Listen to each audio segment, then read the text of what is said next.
छठ कितनी बार मनाई जाती है पता है? 2 बार मनाई जाती है। चैती छठ और एक अभी जो हो रहा है कि साल भो तू ये बेरा आवे समैया जी।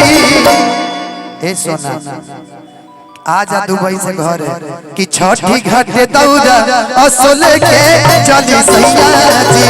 छठी घाट दौड़ा लेके चली असो सैया जी।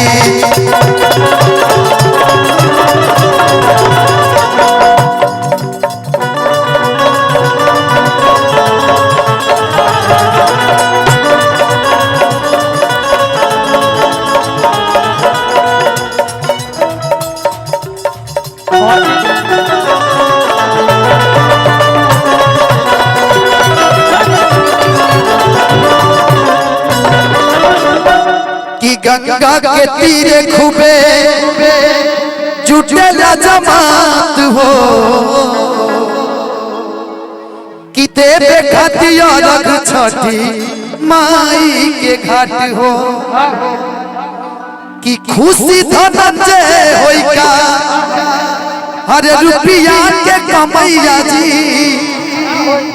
बोला पैसा कमा के का करबा जब तू छठ में घरे ना आइबा कि गंगा के तीरे खूबे जुटेला जमात हो देवे खातिया रख छठी माई के घाट हो।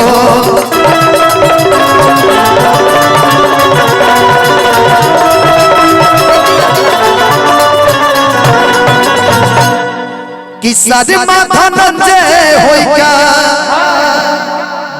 कि रतन धनंजय होई का हरे रुपया के कमैया जी। कि छठी घाट दौड़ा लेके चली असो सैया जी। छठी घाट दौड़ा छठी घाट दौड़ा असो लेके चली सैया जी। छठी घाट दौड़ा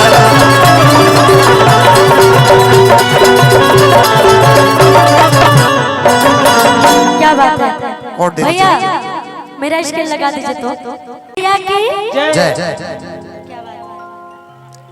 और ये हमने के पारंपरिक गाना जो कि हर साल छठ में इना बाजला तो लागे लागे छठ सुना सुना लगा था।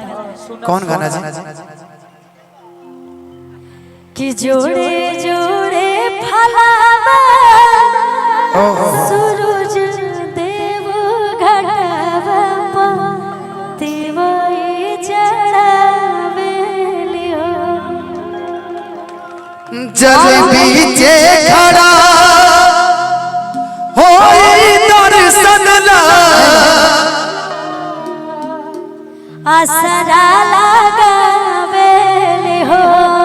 भैया। जय हो छठी मैया जय हो छठी जय हो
अब कुछ रंग रंग ना दे। हाँ बिल्कुल, क्यों नहीं गाऊंगी।